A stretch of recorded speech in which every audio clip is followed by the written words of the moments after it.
Hi, this is Steve Hall from the Best of Portland, and I'm excited today to have with me Hazel Newsom. And Hazel is one of the master hypnosis people that does a very interesting thing called a gastric mind band.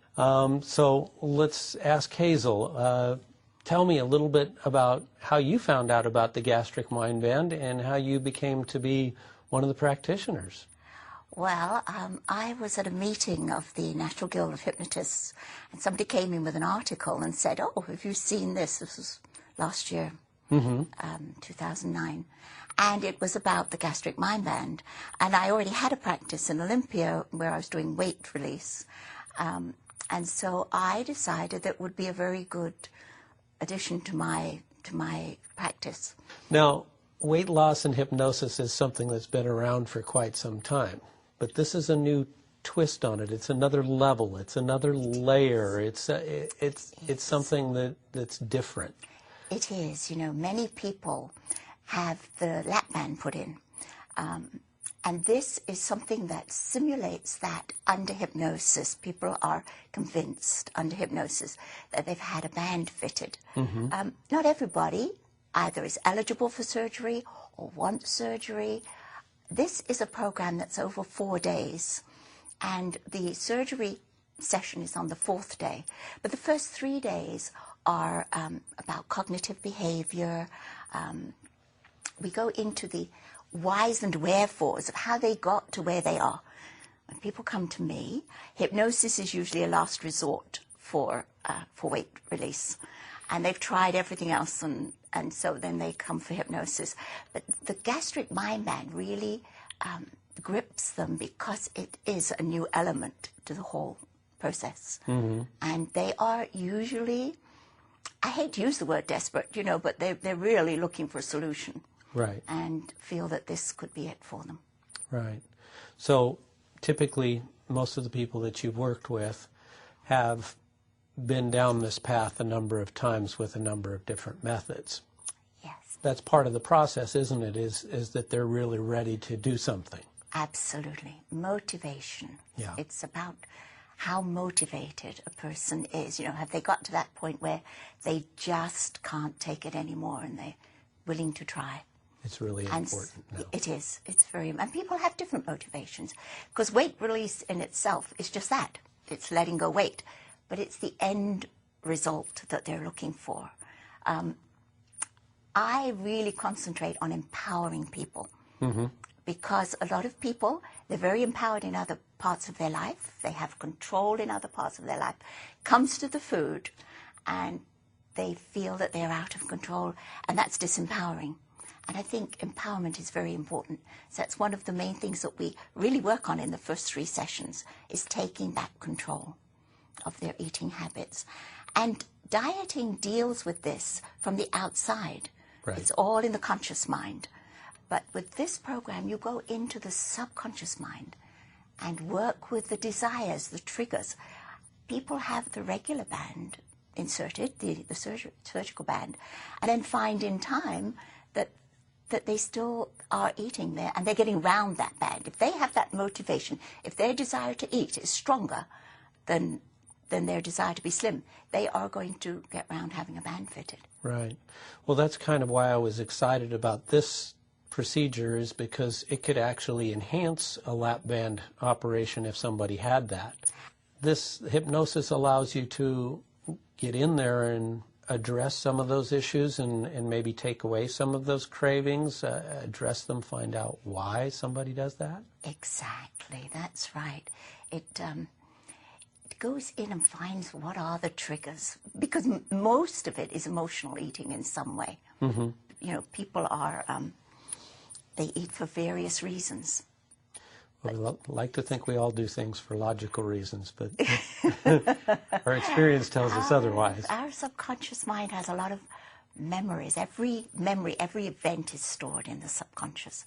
So it may be as simple as something that somebody said to them as a child. I've had a client who said, I said, now, can you think of anything that's to be gained by remaining overweight? And one person said, well, my mother said that if there was a disaster, then I would have a better chance of surviving because I'd have more to call upon. To which I replied, well, then did your mother also say that if there was a disaster, the person who is more fit and slim may have a better chance of being able to get away from that disaster or, crawl through a space? But that has stuck with her all those years. So as fast as she tries consciously to let go of the weight, subconsciously she's going, oh, wait a moment, I'll be more vulnerable. It's just one example of something as simple as that can make it right. So we have to assure that person that it's safe, it's safe to let go of the weight. And that will come in the first sessions. And you mentioned about it being an addition to the actual band itself. That's very true. It has tremendous potential for working in conjunction with somebody who has a band. I had an email just this week, actually, from somebody who said, I had a band fitted 4 years ago, and I've done very well with it, but I'm finding that I now have those desires again. I'm starting to feel this. Is there any way that you can help? And absolutely we can help. Yes. Yeah. I see this as a very powerful tool going forward to assist people that have had bands, are looking at bands as a resort. And not everybody is eligible to have a band, and not everybody is comfortable, and not everybody is in a physical condition where they can have an actual band put in. So there's a lot of potential for helping people who otherwise wouldn't know where to go next. Sure. And the other thing, if I'm not mistaken, is they don't have to be so huge that a band is the only option. They can be somebody that just needs to drop that extra 40 pounds, but they go up and down over the years, and it gets to be a very frustrating pattern when you can take it off, but then you put it back on again. That's right. Because you're not changing the behavior. Exactly. This is a lifestyle change, and it's not a magic wand. They don't sit in the chair and immediately get up and they're 20 pounds lighter. It's not. But they do go out with tools. And they go out with the tools to make this a success, to achieve their goal. That's why they come in, and they go out with those tools. Somebody asked me, can you guarantee this? And I have to say, no, I can't guarantee somebody's behavior. No. I can certainly work with you, and I will give you all that I can, all that I am capable of. You have my undivided attention and knowledge. But then you go out, and armed with this tremendous help, then you go forward. Okay. And you do with it what you will. Right. So just to give me a little clarity, describe some of the tools that you might empower somebody with, if you could. So we go, the first day, it's about a 4-hour session. Some people have more to say, and it can be longer. Some people just need to be able to talk to someone who absolutely listens. And we find out all these things, what was their childhood eating like? Do they associate eating with pleasure? Was it the only time the family was really happy? So then it has when they're looking for comfort, they will eat. So we do that on the first day. And then the second day we look at portions. What is a portion? And although people have been through programs, it's always a very good reminder. And each session has hypnosis based on that first session and going forward. And there are things like the pause control. When a person is reaching for something, stop and mentally hit a pause button and think about it. How am I going to feel in an hour? Will I feel good? Will I think that was good? Or will I think, why did I do that? Did I really need to have that extra piece? So take yourself back and then go forward, and you haven't eaten it. That's one technique. See how you'll feel in an hour. And then decide, what is it that you want? What are you looking for? Then the third day we go into the cognitive behavior, just having people look at how they see life, how sabotaging negative thoughts. It's so easy to have negative thoughts about ourselves. Oh, yeah. It is so easy. So I really work with people. I say, you look in the mirror, and it's very easy to see all the things that are wrong. But how about giving yourself credit? oh, well, and they get a little uncomfortable because that's not... Society hasn't taught us to do that. No. And I say, if a friend walks through the door and she looks great, what do you say? Wow, you look great. But you look in the mirror, how often do you say to yourself, you look pretty okay today? So enjoy the journey down. Don't just look for the end result, but give yourself credit. Enjoy the journey as you go down. I think that's really important.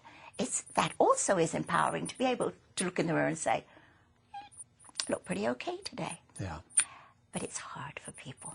So in hypnosis, we work with that too, that they are able to see themselves in positive lights. And that's part of the CBT therapy too, to be able to look at the negative, sabotaging thoughts and then look at the rational response to certain situations. And then, of course, then there's the last session, in which they have this band inserted, and so they have a smaller eating capacity when they leave. And what they feel, they don't walk around going, oh, I got this thing in my stomach. oh.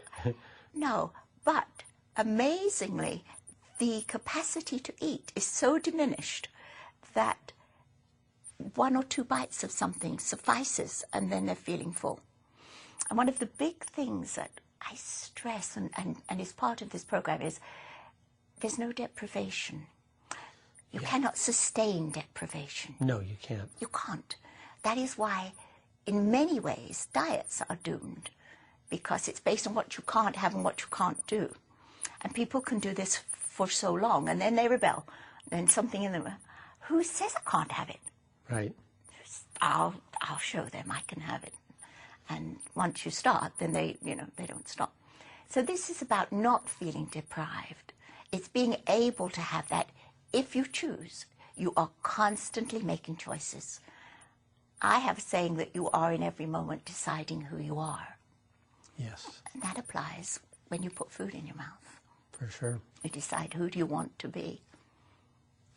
So a lot of the tools, if I'm understanding, is giving them the power to make the decisions and to analyze the decisions before they actually regret them, maybe. Yes, absolutely. One of the saddest words is regret. We talk about some of the consequences. I don't like to necessarily prod with the stick. I prefer the carrot. This is what you're gaining. Don't think about what you don't want. Think about what you want. What is your goal for you? Acknowledge yourself and know what you want for you. Don't think about, I don't want to have this, because energy will attract. But think about what you want. I want to feel free. Because health is freedom. Health is freedom. Yeah. It's that simple. What's more important than your health? Absolutely. And especially as you get older, you can think you're getting away with things maybe when you're younger, but as you get older, you realize that it's all there, and you deal with getting older. But why give yourself that extra burden of what comes with having excess weight? Because there are a lot of things that come with it. But as I say, I don't necessarily want to dwell on that, but it certainly is a factor in choosing. What are you choosing here? What are you choosing? Yeah. And give people credit. By the time they come to me, they've really decided that, as I say, you've put in a lot of time, money, and commitment to get here. They come from across the country. There's a lot of time, money, and commitment in that. So it's not as though they're not motivated, but we have to work through the things that have perhaps been blocking them in the past to get them to where they want to be. Fantastic. So tell me a little bit about some of your success stories. I mean, I feel proud for you, the ways that you've been able to help some people. It's really amazing. But tell me some of the things that have happened to some of the people you've helped. Well, you're going to meet Amber shortly. Amber is somebody from Olympia, and she came to me back in July. And she will tell her story.